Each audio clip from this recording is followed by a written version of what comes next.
ಗಗನ ಮಾರ್ಗದಲ್ಲಿ ಹೋಗುತ್ತಿರುವಾಗ ನನ್ನ ಪ್ರತಾಪವನ್ನು ಹರಿಯದೆ ನಾನು ಯಾರೆಂಬುದಾಗಿ ತಿಳಿಯಿರಿ.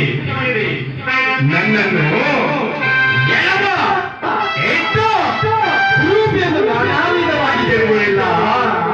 ಅದಾಂದ ನಿನ್ನ ಕರ ಚೇರಗಳ ಕತ್ತರಿಸಿ ಬೀಸಬೇಕು ನಾನು ಪ್ರವೇಶಿಸುತ್ತಲೇ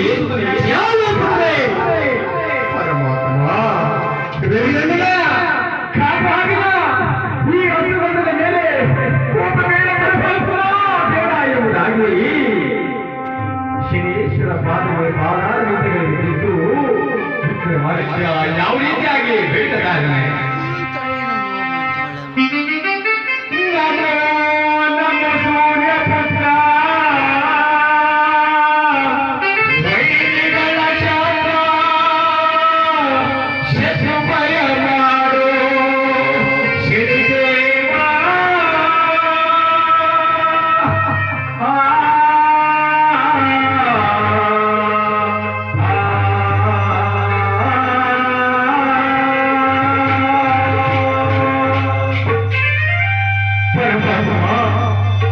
ನಾನು ಅರಿಯದೆ ನಿಮ್ಮನ್ನು ಬಲಿಯದೆ ನಾನು ಮಾಡಿದ ಅಪರಾಧವನ್ನು ಕ್ಷಮಿಸಿ ಕಾಪಾಡಬೇಕೆಂದು ಬೇಡಿಕೊಳ್ಳುವ ಪರಮಾತ್ಮ ಬೇಡಿಕೊಳ್ಳುವೆನು.